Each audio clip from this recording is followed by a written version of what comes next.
Estas imágenes son difíciles de olvidar. Se han convertido en parte de la historia de Venezuela. Son las imágenes del 18 de febrero de 2014, cuando, acompañado de una gigantesca multitud, el dirigente opositor venezolano Leopoldo López se entregaba a las autoridades venezolanas tras ser acusado de convocar una marcha antigobierno que unos días antes concluyó con la muerte de 3 personas. A Leopoldo López no se le está acusando de estas muertes, ya que, según la misma Fiscalía venezolana, una de estas muertes recae sobre un funcionario de servicios de inteligencia de Venezuela y otra sobre un simpatizante del gobierno. A López se le acusa de agavillamiento, acción para delinquir y destrucción de propiedad privada porque, según indican las autoridades, el discurso dado por López en esos días de protesta inspiró a varios manifestantes a causar destrozos a la sede del Ministerio Público venezolano en Caracas.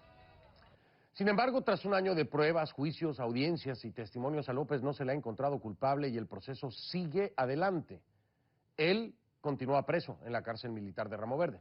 Desde allí ha denunciado que lo han torturado, que ha sufrido aislamiento y castigos. Conclusiones habló con el Ministerio Público venezolano, donde se nos aseguró que se le está dando debido seguimiento a estas acusaciones.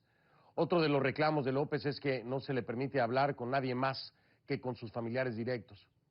Para estas llamadas usa un teléfono público dentro de la cárcel y tiene un tiempo limitado para hacerlas. Hace unos días López decidió usar una de estas llamadas para otorgarme esta entrevista exclusiva en Conclusiones y contarme sobre este año en prisión. Aprovecho para hacer una aclaración. Esta entrevista fue realizada el domingo 8 de febrero de 2015, antes de que se denunciara por parte de los familiares de López y sus abogados actividades que calificaron como irregulares en la celda de López, como una presunta requisa y un presunto aislamiento. Leopoldo López, como usted podrá escuchar en esta entrevista, tomó la decisión de llevar a cabo esta llamada y de ninguna manera fue coaccionado u obligado a hacerla. Tampoco se hizo desde la clandestinidad, no. Esta llamada dominical es un derecho como interno de la cárcel militar, y se realizó de un teléfono público ubicado en el interior del centro penitenciario, no de un teléfono particular. Esto que le presento a continuación es la primera parte de mi entrevista exclusiva con Leopoldo López.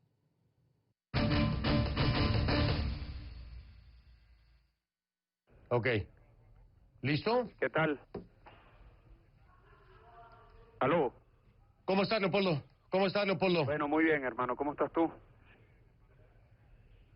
Pues aquí aprovechando esta oportunidad de hablar contigo, preguntarte cómo logras esta llamada, Leopoldo.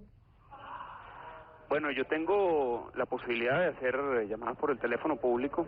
Estoy ahorita en el teléfono público y ya en el pasado han habido algunas consecuencias. Ellos nos han limitado estas llamadas solo a hacer llamadas personales, a familia.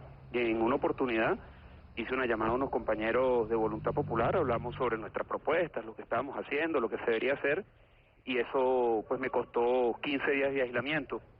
Entonces muy probablemente esta llamada pues me pueda tener las mismas consecuencias, castigo, aislamiento, como ha sido común desde que estoy preso desde hace un año, que me han mantenido en un aislamiento no solamente físico, sino también comunicacional. Hay un gran interés porque nuestra voz no sea escuchada. A unas sabiendas de esto, Leopoldo, y que te pueden tener en aislamiento, decidiste darme esta llamada telefónica. ¿Por qué es tan importante para ti esta llamada telefónica, a pesar de las consecuencias que puedan venir? Bueno, Fernando, yo tengo la obligación y si tengo la oportunidad también de poder expresar nuestro pensamiento, nuestras ideas de cambio para Venezuela, pues bien vale la pena un castigo adicional. Ya estoy castigado por mis palabras, ya estoy preso por lo que han sido mis ideas, porque por eso me están enjuiciando. Y si en este momento hacer una llamada de teléfono y expresar las ideas, expresar nuestra condición de cambio, sobre todo en este momento profundo de crisis en Venezuela, pues bien vale la pena. Yo estoy convencido, Fernando, que en este momento nosotros debemos de darle a los venezolanos esperanza de que a pesar de la crisis nosotros podemos lograr un cambio, de que a pesar de que el país está en una crisis generalizada, no solamente en lo económico, no solamente en las colas, sino una crisis de justicia, de valores, de inseguridad, de gobernabilidad, de eficacia de cualquiera de los servicios públicos que uno puede evaluar. A pesar de todo eso, yo tengo la profunda convicción, la profunda esperanza de que nosotros vamos a salir adelante como país, y en este momento nosotros tenemos que dar ese mensaje, sobre todo un mensaje de fuerza, de convicción, de fe, un mensaje de enfrentar todas las adversidades, una propuesta clara de cómo los venezolanos juntos, en democracia, participando, abriendo las compuertas que están en la Constitución, podemos lograr ese cambio que tanto anhelamos los venezolanos. Hoy más del 85% de los venezolanos quieren un cambio. Ya no hay ningún piso político ni social que sustente este gobierno, y por eso el gobierno busca restringir cada vez más las comunicaciones, busca restringir cada vez más las voces disidentes. Han metido presos a tuiteros, han metido presos a comerciantes, a empresarios, a estudiantes, a personas que manifiestan en las colas o en las calles y simplemente dan una opinión.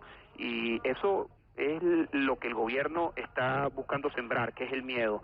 Pero ante el miedo, yo diría el coraje. Nosotros ante esa situación generalizada de persecución tenemos que tener el coraje de enfrentar, entendiendo que van a haber consecuencias, porque las van a haber, Fernando, las van a haber. Y le digo a los venezolanos que el llamado que nosotros estamos haciendo a la lucha, a convocar al pueblo a que abramos esas compuertas de cambio que están en la Constitución, no van a venir sin consecuencias. Yo lo dije antes de que estuviese preso, que este esfuerzo de salir a las calles que comenzó el 12 de febrero del año pasado iba a tener consecuencias.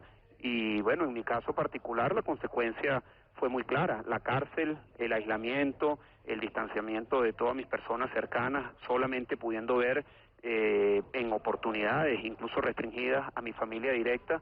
Pero yo luego de este año en la cárcel, Fernando, te digo que bien vale la pena el sacrificio, bien vale la pena enfrentar las consecuencias, si nosotros podemos pararnos firmes y decir que sí se puede, que sí tiene sentido, que sí vale la pena dar un paso al frente para lograr que en Venezuela puedan cambiar las cosas. Hace unos días, y déjame desviarme un poco sobre el tema del país en general, sino hablar un poco acerca de ti, Leopoldo. Hace unos días Salvatore Lucchesi hablaba conmigo y me decía que había sido víctima de tortura durante su estancia, precisamente donde te encuentras tú, en la cárcel militar de Ramo Verde. ¿Cómo está Leopoldo emocional, física y moralmente? ¿Cómo lo han tratado? ¿Cómo es tu día a día en la cárcel, Leopoldo? ¿Cómo pasan los días? ¿Y cómo estás? La gente quiere saber cómo estás. Mira, Fernando, yo estoy bien, yo estoy fuerte espiritualmente, fuerte moralmente, fuerte físicamente, pero sin duda alguna no ha sido fácil. La cárcel, como dicen, bueno, ni que fuese en una jaula de oro, es algo que yo le desearía a nadie que no haya cometido un delito. La cárcel, y sobre todo el aislamiento, lo lleva a uno a una profunda reflexión. En mi caso, estuve los primeros 6 meses de este encarcelamiento totalmente aislado, solamente bajaba 1 hora en la mañana, a las 6 de la mañana, de 6 a 7, custodiado por los guardias militares a un patio solo, no permitían que estuviese más nadie, y luego de eso, el resto de las 23 horas, pues encarcelado en mi celda. Es uno con uno mismo, uno con sus pensamientos, uno con sus propias reflexiones, y eso a mí me ha hecho crecer en la adversidad.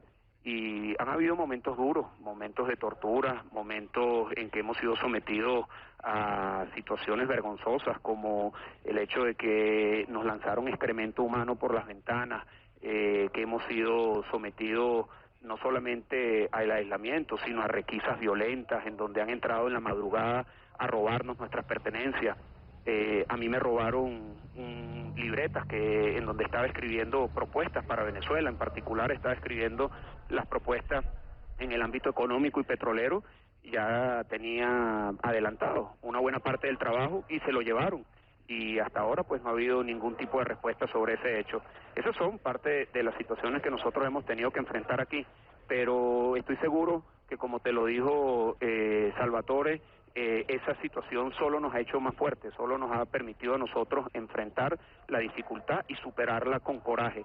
Y hoy yo estoy preso, pero te tengo que decir, Fernando, que 30 millones de venezolanos también lo están. Yo estoy preso en una cárcel, pero los venezolanos estamos presos en un país que ya no es viable, están presos en las colas, estamos presos ante la situación de dificultad de la salud, presos en lo que significa no poder salir a las calles ya ni siquiera de noche, sino en cualquier hora del día. Ya es una situación insostenible lo que se siente en todas partes, no solamente en las ciudades, sino en todos los pueblos, la situación de la inseguridad. Entonces, estar presos ciertamente es difícil, pero tenemos que tener la convicción de que podemos salir en libertad. Y así como yo estoy seguro que mi prisión es transitoria, también estoy seguro que la prisión a la que están sometidos todos los venezolanos hoy también es transitoria. Y esa convicción no es un pensamiento esperanzador basado solo en la esperanza, está basado en la convicción profunda que yo tengo, primero, de la capacidad de nuestro pueblo, segundo, de la vocación democrática que tenemos los venezolanos de salir de este desastre de la mano con las grandes mayorías, y tercero, del inmenso potencial que nosotros tenemos como país, porque si de América Latina hay un país que tiene todas las posibilidades para salir adelante, con inmensos recursos naturales, una ubicación geográfica extraordinaria, tierras fértiles, costas, una posibilidad de convertirnos verdaderamente en un país con una economía fuerte, hecha en Venezuela, que genere empleo, que genere prosperidad, de tener servicios públicos que funcionen, de tener doctores que curen, maestros que eduquen, policías que cuiden, jueces que juzguen justamente. Eso nosotros lo tenemos en el corazón de los venezolanos, y eso es lo que a mí me da la más profunda convicción de que mi prisión es transitoria y la de los venezolanos también lo será. Esto es solo la primera parte de esta entrevista exclusiva al líder opositor venezolano Leopoldo López desde la cárcel militar de Ramo Verde. Vamos a marcar una pausa, ese día regresamos, pero